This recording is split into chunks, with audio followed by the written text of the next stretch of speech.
Okay, hello everyone, and thank you for joining us today. I would just like to go over some small housekeeping items. Please note that this is a webinar format, which means all attendees are in listen and view only mode. So you do not have the ability to unmute or start your cameras.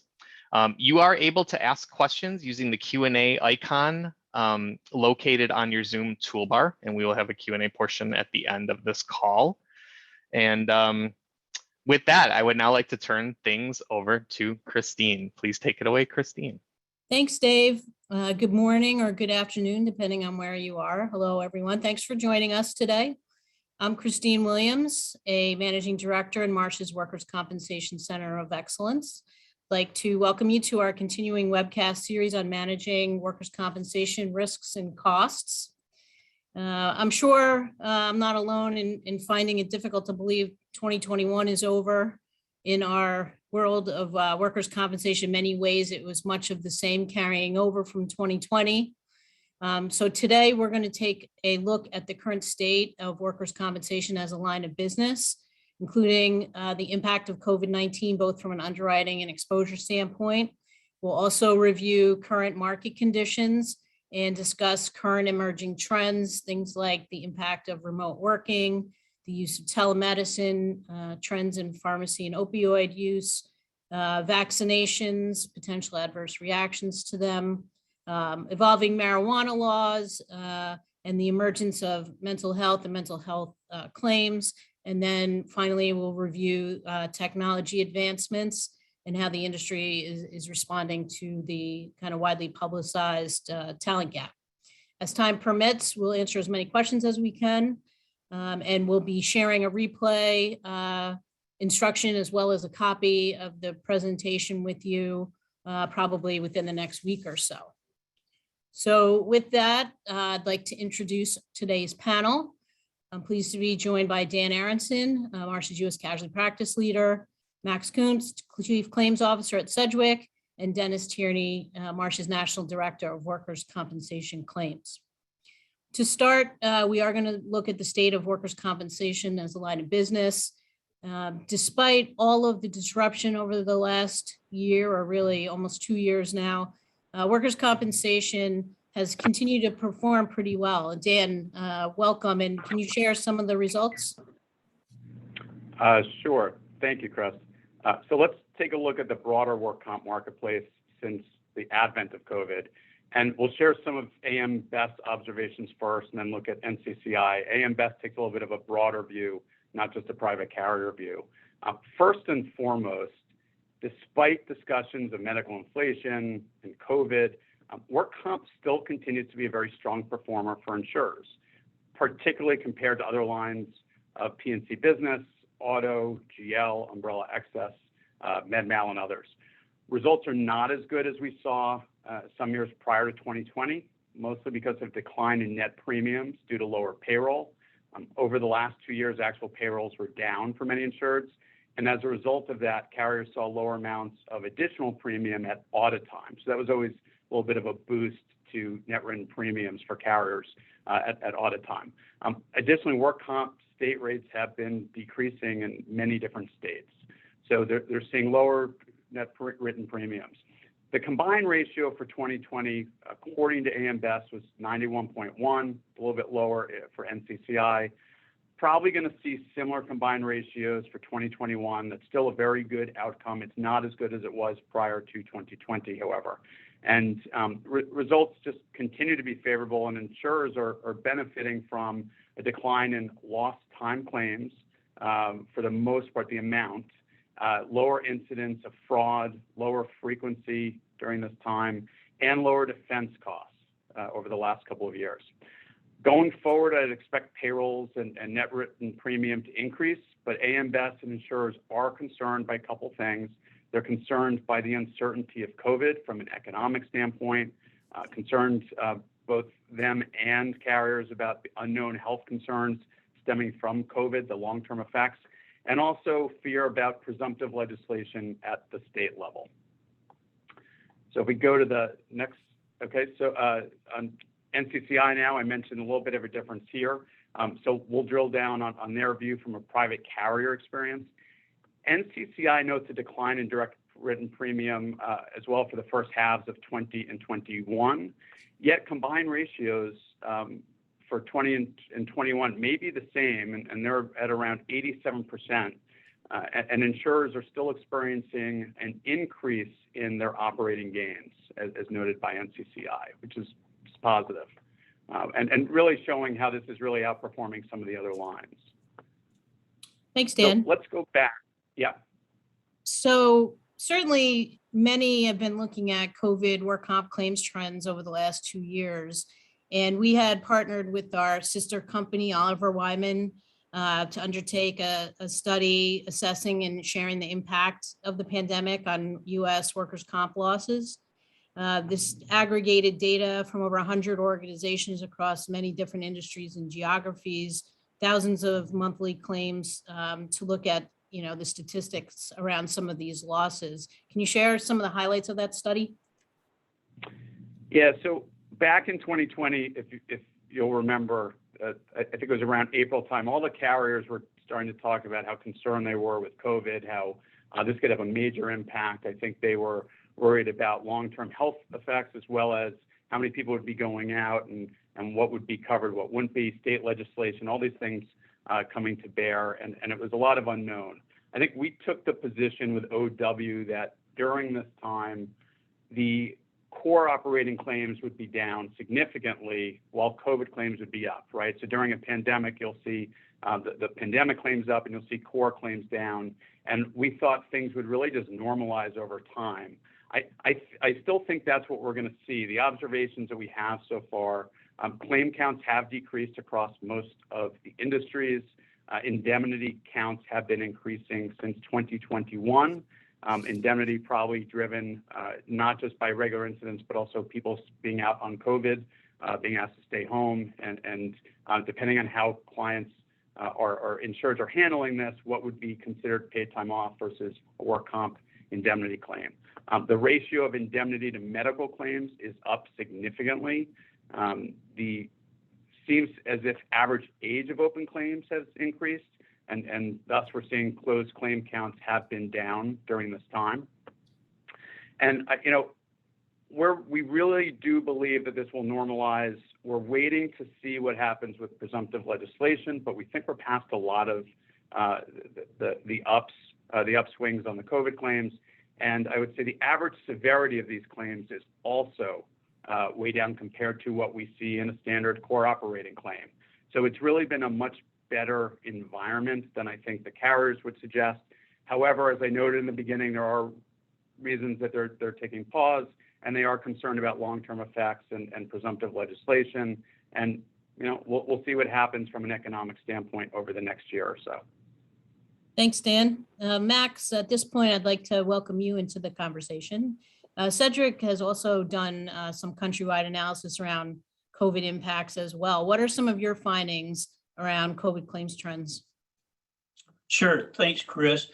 And I guess a lot of the things that I'm going to say are clearly going to validate just what Dan said as far as what your Oliver study showed, as far as what's being seen in some of the different areas or groups that are evaluating this. But you can see just at the beginning of this, and I'll start out by saying some of these numbers are somewhat, I won't call them stale, but they're a couple of months old. So you see at the top that we had about 117,000 claims through the end of November. When you look at through the end of the year, we're at about 124,000. And then when you look at what has happened just in the first 10 or 11 days of January, you would see that number up fairly significantly. We consider this short period of time. What we're seeing as a result of Omicron is we're actually seeing the daily trends that are equivalent to what we saw back in January and February of 2021. So we are seeing a high velocity of claims coming in for COVID-19 at this point. What you also see on this slide, and I think this validates exactly what Dan was saying, is about 90% of these claims are already closed. So if you look on the right-hand side of the slide, you'll see some of the dates as far as duration. And you'll see that the average duration of a COVID claim is actually around 60 days versus 90 days for what we would typically see in a non-COVID environment. You see that about 10% of the claims are remaining open, and these are generally the higher severity claims. So you can see that just the average value between the 90% that is closed, very low value, around $1,600 when you exclude $0 pay claims. And then you see that the claims that remain open, you're getting up around $35,000 as far as the value of those. And at this point, I'd like to point out the graph that's in the bottom middle of the slide. That really is the cost model. So Dan talked about the discussion that was going on in April of 2020, and we were also part of that discussion, and we were trying to figure out exactly what these claims are going to look like as far as severity. And we developed our own model so that we could actually start to categorize the claims as to severity and also project a cost that was going to be associated with those claims. And you'll see on that we had 6 areas that we broke the model out into. And what's interesting, I think, is that when you look at the first 3 categories, they represent about 95% of the claims, but only about 20% of the cost. So that goes into that low value, around $1,600 on average. The vast majority of those claims have already been closed. The remaining 3 categories represent about 5% of the claim count, but 80% of the cost. So a little bit of a variation between the 80-20 rule that we normally see, with a much denser group of claims that are really driving the cost. And when we look at those longer categories, you're talking about claims that typically involve significant time away from work. We're talking anywhere up to 6 months in the complex to severe categories away from work, and very extensive medical treatment that possibly involves something along an ICU. And then as far as a fatality rate, we were only seeing about 0.5%. So 0.5% of the total volume seen across the country actually involved a fatality. As you'll see in the top bar graph that we have in the middle, these are the industries that were most prevalent as far as COVID-19 claims. Once again, you can see about 80% are made up of what was categorized by many state legislatures as essential employers. So this would be public sector, retail, and then healthcare.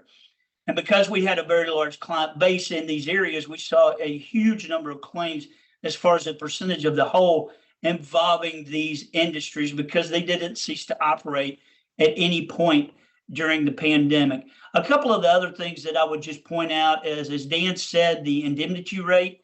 We did see about a 3-point increase in indemnity claims related to COVID.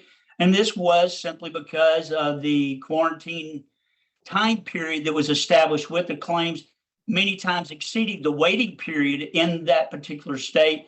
Therefore, they would have been owed disability benefits. And this is an interesting point about Omicron that we're actually looking at today, because there's really only a 5-day quarantine period associated with it. Are we going to see really a focus on medical only claims as opposed to those claims being classified as indemnity, depending on the level of investigation and how that may be set up with a particular employer? The other thing that I would point out is we're seeing very, very small amount of litigation involved in the COVID-19 claims. We saw, when you look at by industry, we saw a very high acceptance rate in the healthcare industry. Consider they were actually in an environment which exposed them to a greater degree than the public, obviously, to COVID-19. So you had a higher acceptance rates, lower denial rates. When you look at the other bucket of claims as far as states, you saw that leveling out as far as even going in the other direction as far as what that state law particularly said. But even then, we're seeing a very, very low volume of litigation. And I'll say the comments, Chris, as far as telemedicine, because I know that we have a slide later on that we're going to talk about that specifically. Thanks, Max.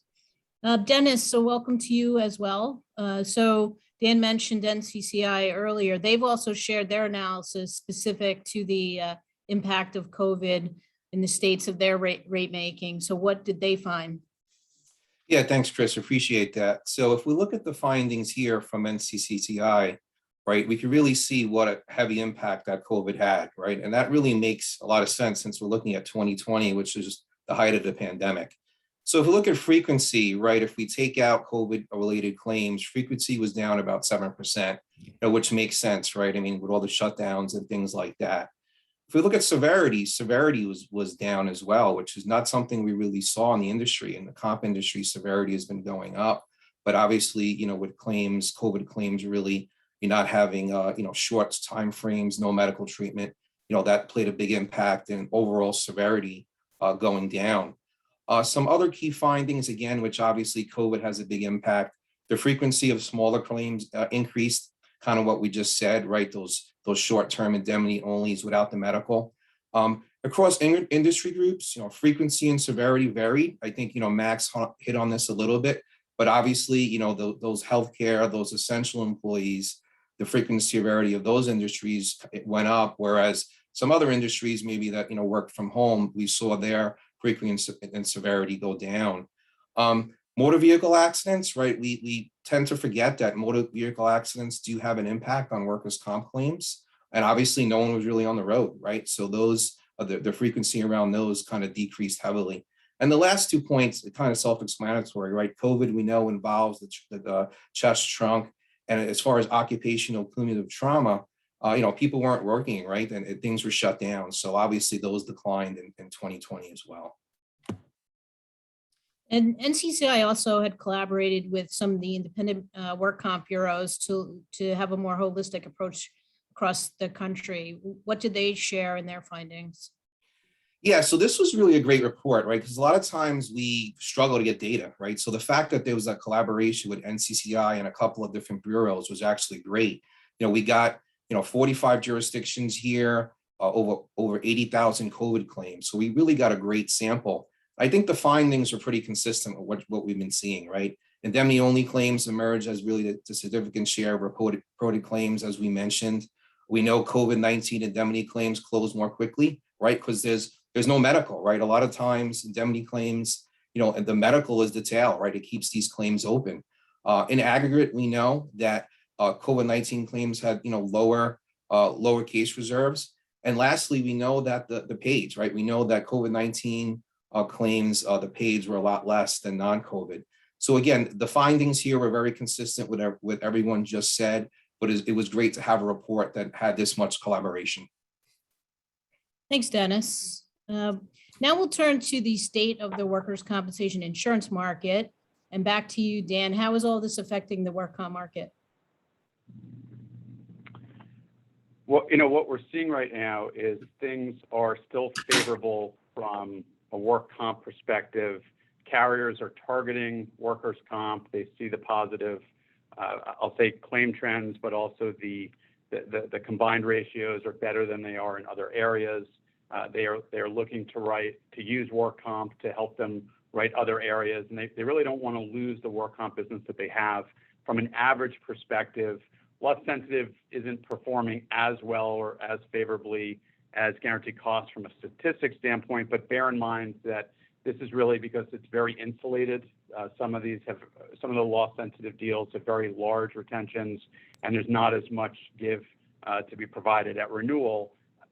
I also want to point out, not everyone sees a reduction. This is averages. So it really depends on your structure. It depends on your loss profile. It depends on the industry that you're in. And it also depends on if you have any aggregation that they're providing cover for.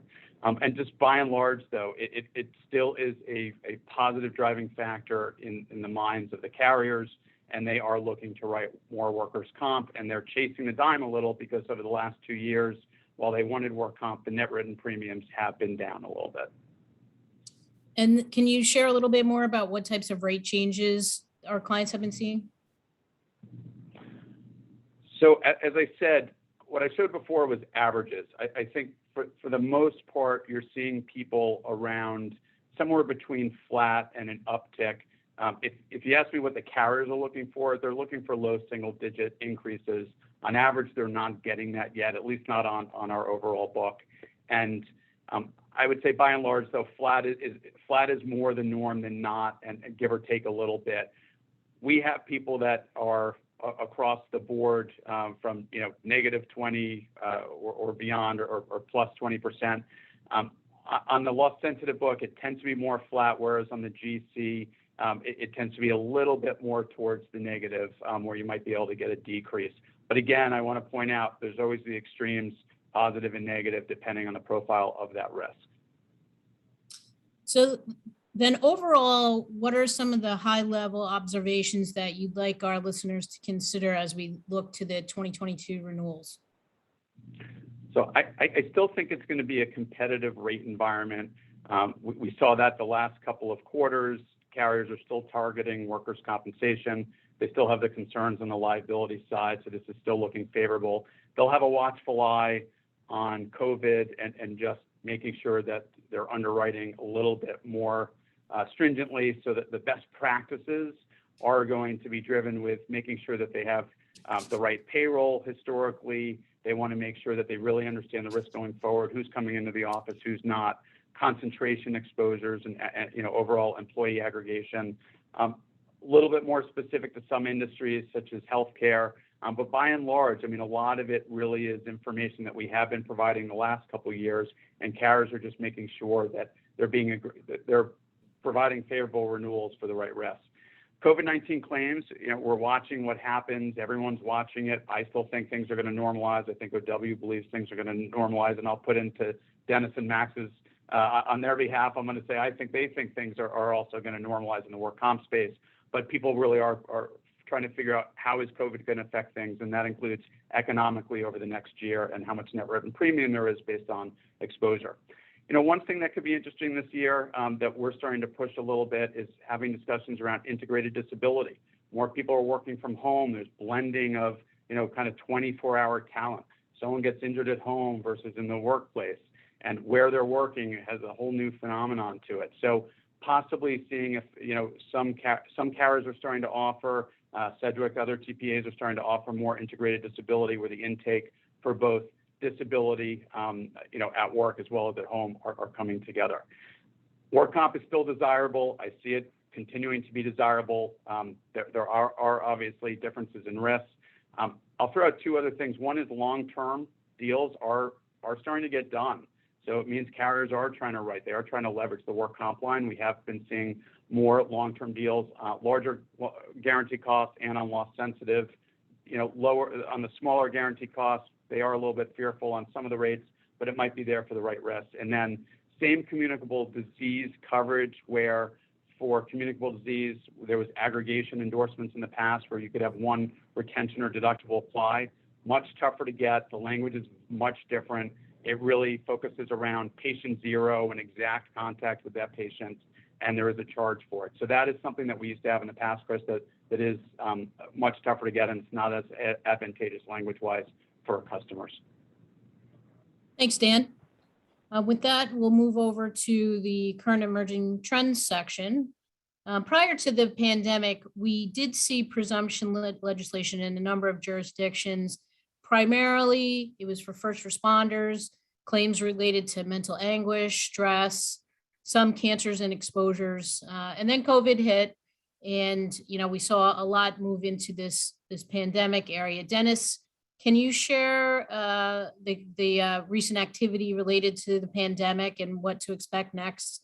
And even as of today, we saw some changes. Yeah, Chris, so you're right on target, right? During the pandemic, we saw states introduce legislation specifically to COVID, right? Which established rebuttable presumptions, right? Which if you were in certain industries in certain states, and you contracted COVID and you had, you were tested positive and you had that, it was automatically assumed that the claim was accepted, right? So what the rebuttable presumptions did is it shifted that burden of proof from the injured worker back to the employer, right? The majority of those presumptions have expired, California being the exception. Theirs doesn't expire until 1/1/23. Ironically enough, though, we just saw this morning where New Jersey reenacted their state of emergency. So as a result, their COVID presumption is now back in play. As long as that state of emergency is intact, the presumption is going to be in line. So that's really interesting. Something we'll have to watch, right, to see if other states kind of follow suit. We also have seen some other states kind of look at some presumptions related to the pandemic, related to this new wave. So again, although some of them are expiring, some of them are popping up, it's something we have to continue to keep an eye on. The one thing though, when these presumptions were passing, we were thinking about, this is probably going to start a trend, right? It's usually what happens is, other presumptions are going to get passed. And, that's kind of, we're seeing some of that, right? In last year, we saw about a dozen states consider some presumptions around infectious diseases and pandemics.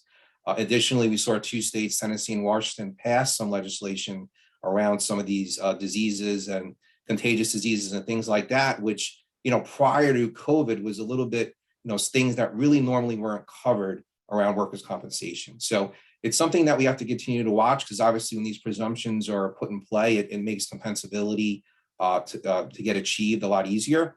And of course, we still see presumptions being passed, like you mentioned earlier, Chris, around first responders and others around stress and cancer and some other things. So definitely something to continue to keep an eye on, and it's evolving as we speak, as we just saw today.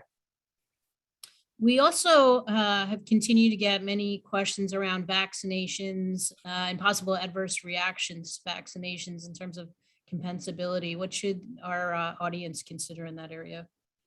Yeah, and I think this is really at the height of everyone's mind, right? We've seen a couple of large employers in the U.S. really come down hard on this with the mandate, right? So it's let's look at each category and kind of discuss it, right? So, we're talking about vaccinations and compensability, which is also, this is the biggest thing when we're talking about workers' comp, right? So we know if an employer mandates that an employee get vaccinated, so basically makes it a requirement of work. So in order to work, you have to be vaccinated. So if that is the case and somebody were to have an adverse reaction and they do have medical evidence giving causal relationship, because always remember, workers' comp is, you need that medical evidence, then more than likely in that situation, a claim could be found compensable, right? If it's mandated, it's a requirement of work, you have to get it to work, you have an adverse reaction, you have the medical, more than likely that's something that's going to be found compensable, right? So that's the first situation. The second situation gets a little bit more blurry, right? In these situations where we see employers not mandating it, but they're advertising it, they're maybe even encouraging it, or they're maybe letting them their employees know sites they could get vaccinated. In those situations, if someone has an adverse reaction, I still think there is a good chance that something could be found compensable, right? Because again, those advertisements, those making it available, that could be looked at as something that you're kind of pushing it. Again, a little bit blurry, not as clear as the first one, but again, I think it's something that could be potentially looked at as compensable. The last one being personal, where someone kind of just voluntarily gets it, that one's probably the hardest, right? But with all these, right, it's going to depend on the jurisdiction, it's going to depend on the case facts, it's going to depend on the medical evidence. But again, I know with the mandate kind of, the topic that's on the front of everyone's minds, that one is a little bit more clear cut. So just keep that in mind if it's something that you do mandate for your employees. Thanks, Dennis. Max, what have you been seeing in terms of claims for adverse vaccine reactions? Yeah, just a little bit of just data, I guess, on what we're seeing across the board is it's a very small number of the total COVID claims. So we've seen about 2,000 workers' compensation claims for vaccine reactions. The interesting aspect of that is that over the course of the last 3 or so months, that's when approximately 35% of the claims have come. So, we've had the vaccine around for a while, but there wasn't much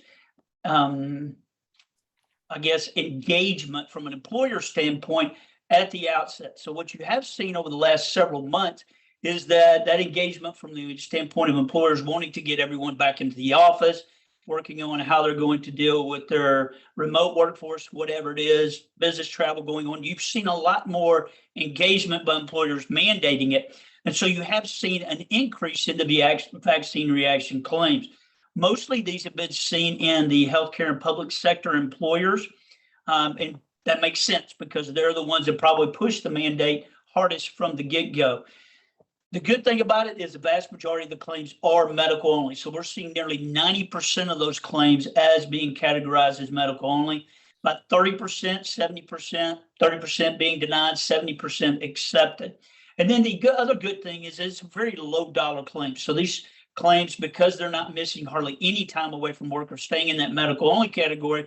But then also the other benefit is that there's very nominal medical treatment, just like we saw with most COVID-19 claims as far as what is needed. So the value of these claims is well below $1,000. So overall, not a lot of claims engaged or involved in this area.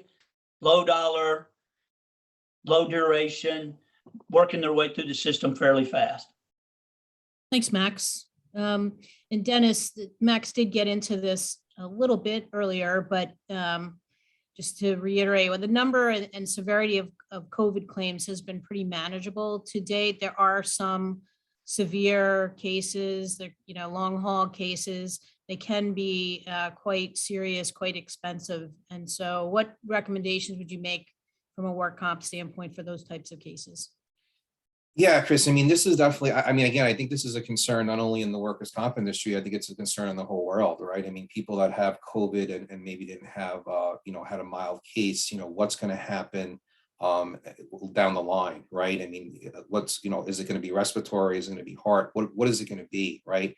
So tying that back to the workers' comp arena, it's like, if people that have an accepted workers' comp COVID claim and down the line they develop these symptoms, we could see some instances where they're going to try to add that to their comp claim as a consequential injury, right?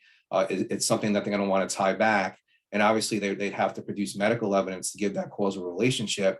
But the concern is, from a workers' comp standpoint, is one, the health of the employees, but two, from an exposure standpoint, this is where we could see these types of claims really gain some exposure, right? I mean, as we all mentioned, the exposure on COVID claims has been low, but if we start tying in some serious medical conditions, it's something to keep an eye on, something to watch. Obviously, if one of these do come in, it's something that you want to flag, something that you want to, make sure you obtain all that medical evidence, maybe have a nurse review it, have a doctor review it, make sure it's related, so on and so forth. The other thing too, which I know is on my mind, is as we're going through this second wave, especially in certain industries like healthcare, what about those employees that are getting COVID a second time, right?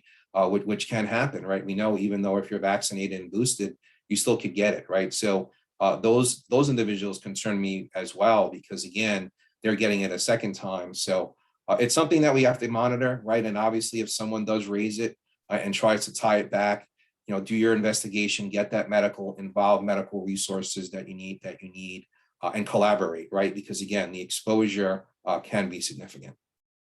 And Max, you did get into this a little bit earlier, but just to reiterate, are you seeing many of these types of claims? And that's a great question, because I think there is a lot of discussion about this, but when you look at the hard numbers, we're not seeing very many of these claims at all. I mean, we're looking at 0.5% of the total volume of claims that we've seen come across. So it's a very, very small group. And I think, as Dennis pointed out, the thing is having the ability to try to capture them as early as possible through the process, so that, number one, you're applying the right resources at the right time to help the situation, and making sure that it is legitimately tied back to the original claim from that standpoint. Thanks, Max. So we'll switch gears here away from sort of the pandemic at this point. Over the last few years, many states have enacted legislation around the use of both medical and recreational marijuana. And it's, kind of a hot topic in the workers' comp arena. Dennis, what are your thoughts on how it's impacting workers' comp? Yeah, I felt like marijuana was kind of at the forefront of our discussion around in the workers' comp industry, and then COVID hit and it kind of took a little bit of a back step, but I think it's kind of gaining momentum now. And as you mentioned, Chris, every year we see more and more states legalize marijuana for recreational purposes, and kind of we expect that to continue. But putting it in the realm of workers' compensation, right? I think there's two main questions that we're all looking at. The first one is that if we have an employee that suffers an injury and is under the influence, is that something that is compensable, right? That's the first question. And I think the second question is, should marijuana be looked at as a form of a medical treatment, as a and be reimbursed under workers' compensation, right? I think those are the two questions that from the marijuana standpoint for workers' comp that we're most concerned with. And with the potential of increased use of marijuana, how does the intoxication defense work?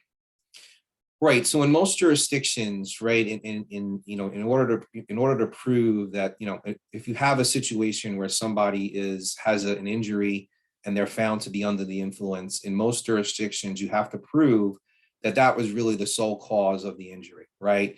So think about, for example, if somebody is walking in a factory and a box falls off a shelf and hits them, being under the influence really wasn't the sole cause, right? So in that type of situation, to deny that claim based on being under the influence is going to be a little challenging.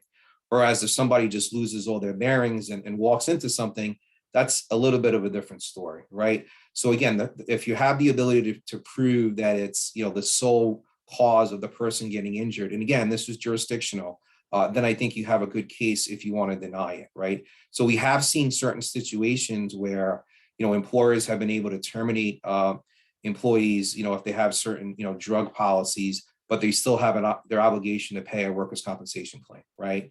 The other thing too is, it's extremely difficult because, we all know marijuana could stay in someone's system for a really long time.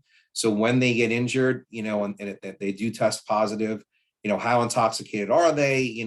How much is it impacting, so on and so forth. So again, this is not going to get any easier. It is complicated. So it's something that if you do get one of these, you have to kind of review the jurisdictional law, go over it with your claim provider, go over it with your broker, and kind of have a good discussion around it, see what's the best course to take. As you mentioned, one of the evolving issues in terms of marijuana and workers' comp is whether or not employees can or must be reimbursed for the use of marijuana as a pain treatment. Obviously, there's going to be some variation by jurisdiction. So can you share some of the recent case law on that? Yeah, Chris, and obviously, the argument has been made, right, that marijuana could be an effective alternative for treating pain rather than opioids and others. I guess the jury is still out on that. But, the point of the slide really is that it's kind of still all over the place, right? So if we look on the left-hand side, we have a couple of states, New Hampshire, New Jersey, New York, that recently had case law where it was required to reimburse an injured worker for medical marijuana for their workers' comp claim. New York has even went a step further, and it's even mentioned in their drug formulary now, I believe, right? And then if we go on the right-hand side, there's been a recent, case law from states that have kind of went the other way and said reimbursement is not required. Most recent, in Minnesota, where they basically said, if you are going to reimburse, you're in violation of the Federal Controlled Substance Act. So again, I expect this trend to continue. I expect it to continue to be kind of all over the place until maybe that federal law would ever gets changed. So again, if one of your injured workers is trying to get medical marijuana covered under your comp claim, it's something that you should definitely look into, challenge, discuss, look into further. Because again, it's still not clear cut. It's as you can see from the different legislations here, it's still a bit all over the place. Overall, pharmacy costs and opioid spend has been an area of high concern for a number of years. But recently, there's been some improvements in terms of the percentage of overall claims cost in this area. Still significant. So what recommendations do you have in that area? Yeah, Chris, I think you're right. I think there's been some good news around this, which is great because we all know opioids really was kind of the pain of all of us when we're trying to manage comp claims. So we have seen overall pharmacy spend come down. Along with that, opioid prescriptions have been on the decline. A lot of that has to do with drug formularies that were, placed in a good number of states. Also with doctors, looking for alternate forms of pain treatment. But I think, it's still an issue, right? I mean, I'm sure folks on the phone today, you have a few cases that you have that injured worker that's been on opioids for a long time. And again, if that is the case, that's really a significant factor in claims being open longer and really the cost, right? That when we know when someone's on long-term opioids, it's really hard to get them off. And it usually drives up the cost significantly, right? So obviously, if you have someone in opioid use, it should be flagged. You need to get your claim provider involved, get medical resources involved, nurses. There's some other vendors out there that could help with that. But definitely get medical resources involved to see if there's a way to help the injured worker, right? Because they need help, but also try to mitigate your costs. The other thing too is, work with your pharmacy benefit manager, PBM, right? Because there's also still physician dispensing, there's still compound dispensing, there's still specialty drugs, and all of those still cost a lot of money. They're a lot more expensive. So it's still important to work with your PBM and closely with that. So although it's good news, it's still something we have to pay attention to, still something we have to focus on because it does still have the ability to drive up claim costs. Thanks, Dennis. Max, can you share your thoughts in this area too? Sure, and just echoing what Dennis said across the board is we have continued to see very, very positive trends in the decreased utilization of opioids in workers' compensation claims.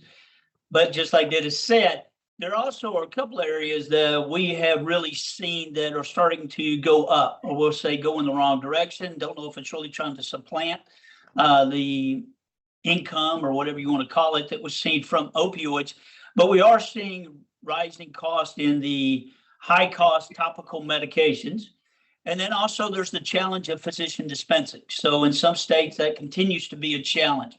Overall, over the past 12 months, though, we have seen the opioid spend down considerably at 16%. We saw opioid scripts, which this is both of these decreases are on top of decreases that have been seen in subsequent previous years. Opioid scripts down 11%. What we are seeing is that roughly 12% of the claims involve at least one opioid script being filled. And I think the question that we're trying to wrestle with is what's the balance? Is that, there is probably a place for opioids within the injury spectrum, but where exactly does it fall? And making sure the way that it does fall doesn't lead us to a situation that where we have someone that is addicted to it, or heaven forbid, be in the suicidal frame as far as what is going on. So that's the thing I think that the industry is probably wrestling with at this point is where is that balance in the claims perspective? And then making sure that when it's out of whack, for lack of a better way to put it, that you've got the right partners in there to help you get it back into the position that it needs to be on an individual claim standpoint. Thanks, Max. So a topic that we've covered quite a bit since the onset of the pandemic is a massive shift to remote working. And just if I could put in a little plug, we do have a lot of information that we've shared on this previously on our website, marsh.com.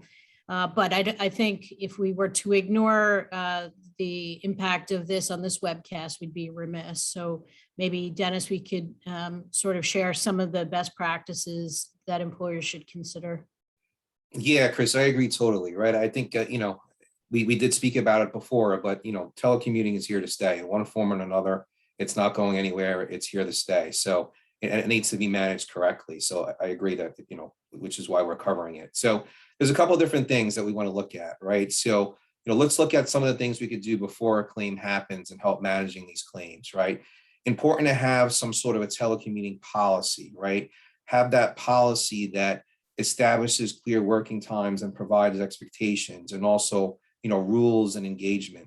And it's important to communicate those policies and expectations to your employees. Make sure you have a safety list, a security checklist. Make sure you do kind of ergonomic reviews and equipment allowances, right? Do everything you can to set up a safe at-home workplace to help prevent claims. And then make sure you have that protocol with your claim administrator and get those claims reported timely, right? And also let your employees know if they do get injured at work, it's important to report that just as if they were in the office, right? So that's kind of some of the things you could do before a claim. Now, during a claim, when it happens, important to do a thorough investigation, right? We all know the lines are blurred, right? If somebody is working or not at home, it's a lot harder to prove, so on and so forth, right? There's no witnesses, et cetera. So it's really important that you have your claim provider do a thorough investigation with you, suggest having a senior person involved to make sure they're, lefting, no stone unturned. If the claim is going to be accepted, get them to that healthcare provider within that PPO where we know they're going to get the best quality of care, right? Share that claim advocacy approach, right? Being transparent, showing compassion, good communication, right? That's always important. People want to feel engaged, right?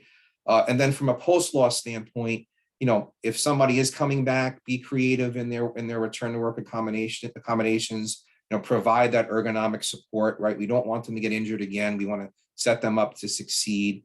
And again, communication, that's something we always repeat because engagement is really key. So communicate. Max, what types of claims are you seeing or in terms of the volume for remote workers? Well, Chris, I'd say that this is somewhat tongue in cheek, but we have seen the volume of claims in this area go up tenfold. So from a percentage aspect, it looks huge, but in reality, it's very much the law of low numbers. So when just looking back at some of our data, we probably had about 30 claims in this area in 2019. 2020, we saw the tenfold increase up to a whopping 350 claims. So when you think about the volume of claims that we deal with on an annual basis, it is a very, very, very small percentage. Went down about half of that into 2021, 175. And I would say that was probably more about people just learning how to work through some of the things that Dennis is bringing up, is how you work through the telecommuting process, how their workstations are set up, different things along that line. Just a couple of additional interesting points is 50% of the claims are involving ergonomic or repetitive motion issues. And we can all understand how that makes sense with somebody who may be sitting in one of their dining room chairs at their kitchen table as they're trying to work. Probably not the best ergonomic work environment out there. And 45%, nearly half of the claims are in the service area or the public sector area. And you can see that they were very engaged, obviously, in the remote work atmosphere. So not a lot of volume. There was a lot of conversation very early on that everybody was like, oh, we're going to see this go through the roof. I don't think we've seen that. I think that employers have been very conscious about making sure that they've created the best work from home environment that they can for their employees. Thanks, Max. Dennis, one of the challenges in our industry now is mental health. Over the past few years, as mental health awareness has spread, the industry has begun to realize the effects that mental health issues have on workers' compensation claims. Certainly, this has been exacerbated during the pandemic. Yeah, I mean, I would agree. I mean, this is a huge, huge issue, right? And I think it's not just workers' comp. I think it's just the whole world, right? And I think you're absolutely right. I think prior to the pandemic, we did see, an increase of mental health issues. And then obviously, once the pandemic hit, for obvious reasons, we kind of saw that skyrocket. And I know you have kind of some numbers here on this slide, but when you think about it from a workers' compensation standpoint, we know that, injured workers that have some sort of a, mental health condition, we know their claims are more expensive. We know it's kind of harder for them to recover. We know it's harder for them to return to work, right? So it's really of utmost importance to think about, our, employees from a whole health standpoint, right? Think about that. We need to make all the resources that we have, and I know a lot of employers do around mental health, make sure those resources are available. Make sure your claim provider around workers' compensation knows those resources are available. Because at the end of the day, right, we want the best for our employees, but we know, like I just mentioned, if there is a mental health concern or an issue, it's going to definitely complicate their workers' comp claim, right? A lot of times what we see is that, the injured worker is healed from the physical injury, but they're not getting back because of the mental injury or the mental standpoint, right? So it really is a huge concern. It really is a huge topic, and something that we really need to continue to throw all the resources we have at it to help our employee population out there. What are some of the considerations in terms of the actual claims for mental health? Yeah, so kind of what we mentioned, this is another hot topic, right? We mentioned some of the presumptions before, but there's been a lot of legislation, a lot of bills around, post-traumatic stress disorder, and states kind of passing things about it. And the key thing has always been, in the majority of states, in order for a mental, health claim to be accepted, it needs to be part of a physical injury, right? It needs to be a physical injury, and then, you have some sort of a consequential mental health claim along with that's how it would need to be found. And if you didn't have that, it wouldn't be accepted. But we're seeing a lot of states starting to shift, right? They're starting to shift, and they're moving away from needing to have that physical injury. Right now, it's you can have, a standalone, mental or psychological claim, whatever you want to call it. And like I just mentioned, we know these claims are hard to manage. We know they can be expensive.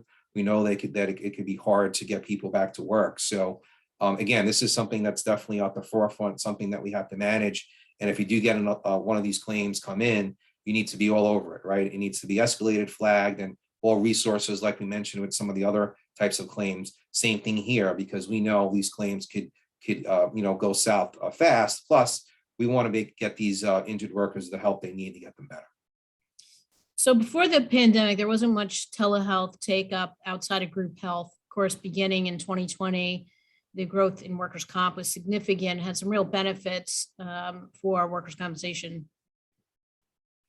Yeah, I mean, you're right on target. I mean, workers' compensation was really slow to adopt telemedicine prior to the pandemic. A lot of it had to do with how jurisdictional workers' compensation is. And then the pandemic hit, and really there was no other choice, right? And if we wanted to get injured workers to get medical treatment, this is the route we had to take, right? And I think it's here to stay, which in my opinion is a good thing. Obviously, the levels that it was used in the height of the pandemic, aren't probably the same as it is now, but it's still being utilized. And to me, the biggest way it added value is that access to care, right? Not only in the time of pandemic, but just in general, right? Now, if you have employees or injured workers that are in an area or a rural area or a population where they don't have access to a lot of medical care, this kind of opens them up. It opens them up to, more access, better medical care, which will hopefully lead to a better overall claim outcome. Additionally, it helps us kind of triage the claim quicker, right? There's no wait. You give that, you feel injured, you give that call. You could triage and see what injury it is and get them to the proper resources. It also promotes advocacy, like we mentioned. It shows the employees that you care, which helps, usually you get people back to work. And lastly, there's also tele-rehab out there now. There's different companies with apps where people could do, therapy at their home, which helps them get back to work as well. So, and I think we're running a little behind on time, but Max, if you quickly could share what you saw in terms of adoption of telemedicine. Yeah, I would say the biggest thing we saw is a significant increase, and you can see that under the bottom bar graph that's on the slide where we went from 2,000 to 50,000 to 46,000. So a significant increase in adoption as far as utilization of it. A couple of other interesting points that I would make is that what we are seeing is some differences in the way the claims behave with the engagement of telemedicine. So we looked at surgery claims and saw a 10% lower total cost on the claim and 20% fewer temporary total disability days where some form of telemedicine was involved. So it does look like, I think as Dennis referenced, it can help things move through the process much faster. I think the question is how best to utilize it in the current environment. Makes sense. Thank you. Dennis, how are you seeing technology having a positive impact on claims handling? Yeah, so I think there's many ways that technology is really having a positive impact, but I know, one area that I want to focus in on, which I know we have a big focus in it within Marsh, is really using that early escalation models, right? It's helping identify claims early on in the process that really have the ability to blow up, right? Claims that normally wouldn't get the attention that they would because they're new. But by using artificial intelligence and using analytics, we could identify that those claims do need the attention. And even though they're new, they do need top resources on them now, right? So helping, identify those claims early on, to me, is something that's really could help claims management. The other thing is benchmarking. And when I say benchmarking, I mean pure apples to apple benchmarking, right? Really good benchmarking to really understand your performance, see what your impact is, to me is of utmost importance. So those two main things, as I said, there's many, but really that early escalation and that really apples to apple benchmarking, to me, are really the two that can really drive better outcomes around claim costs. And Max, how is Cedric approaching technology aspect of claims administration? Well, I think the way we're looking at it, although I have 4 buckets displayed on this slide, I would really kind of break it down into 3 categories. And the first is to focus on how we can streamline things.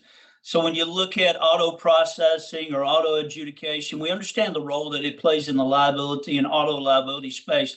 But then also, how does it play into workers' compensation, and can it play? And is that the expectation of the environment that we're in?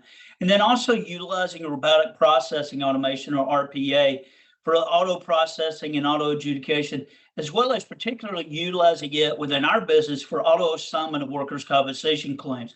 So the objective here is to eliminate any delays in the process that you can, so that you can take down things to a tighter time frame, to ensure that you're really promoting that advocacy approach.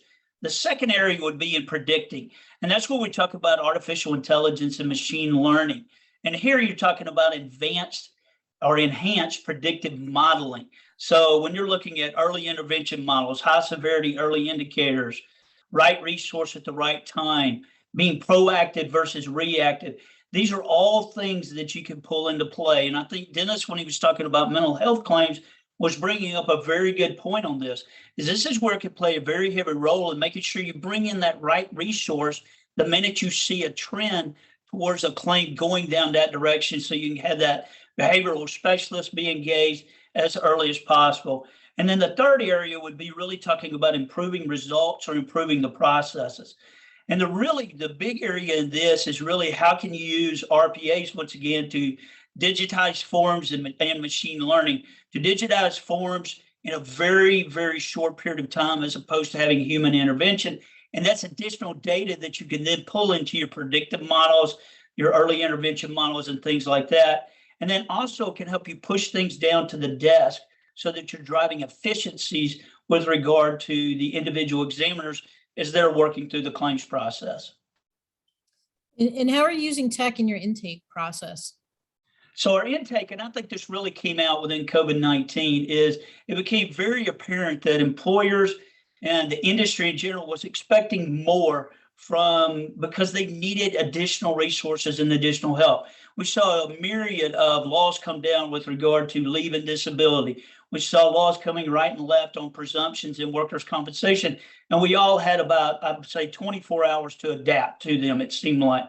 And so what we realized very quickly is that having an intake process that could also be utilized from a platform standpoint to provide other benefits to the process or other aspects to the process for our clients was very, very critical to making sure that they were getting the support that they needed. And I think this is going to be something that is very prevalent within the industry or very needed within the industry because we're reaching so many different areas. Dan talked about the rise probably in the integrated disability aspect. How do you mix those two together? And a key component of that will be, can you have an intake process can manage both of those at the same time so that you have that coordination and actually bridge across the silos that are typically present in most companies. And you can see on the left-hand side of this slide exactly some of the things that we've worked through from that standpoint.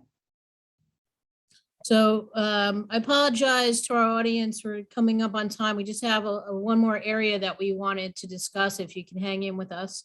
So Max, the last question again is for you. Many in workers' compensation consider the talent gap to be one of the most concerning issues in the industry. So what recommendations do you have to manage this? Well, I think we're all having to deal with this, and they call it, that we're in the great resignation area. We've got a 4% unemployment rate with millions of job openings out there, and how we're going to work through that. From our standpoint, I won't say we were prepared 100% for it across the board, because I don't think anyone was prepared for what was going on completely. But it was being in a position, because of our growth and the way that we're looking at the future, that we had a lot of things in place. We had a strategy that said, okay, how are we going to work through this from the standpoint of hiring new talent, bringing in additional resources as far as a team, and gearing up from that standpoint and being able to reach out to people in the different modes and mediums that they were expecting, but also recognizing we've got a different workforce that we're trying to work through that was accentuated probably by the things that went on during the pandemic, and making sure that we're prepared to adjust those. When you talked about remote working, how do you create an environment that allows people, they want in the office, they're in the office. They want to work some in the office, some outside. You have that availability, completely out of the office. How do you work through that as far as helping them get the training, the leadership, the different things that they need to be in that environment, yet at the same time making sure that you're producing those results and expectations?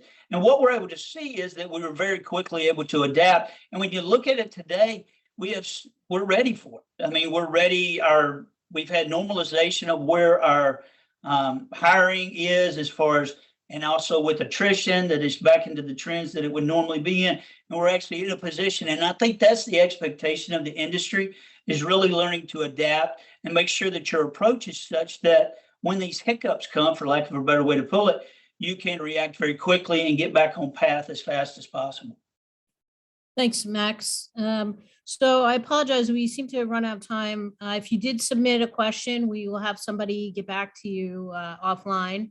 I'd like to thank our panelists, Dan, Dennis, and Max, for providing your insights, and thank all of you also for joining us in today's discussion. As I mentioned earlier, you'll receive a link to the replay of this webcast, as well as access to the presentation slides. For any other information about our Workers' Comp Center of Excellence, please visit marsh.com. And for updates about Marsh's thought leadership offerings and other news, you can follow us on Twitter at Marsh Global, or reach out to your client executive or other Marsh colleague for any questions or concerns you may have. We look forward to speaking with you again when our workers' compensation webcast series continues. Thanks again for joining us, and we hope you stay safe and well.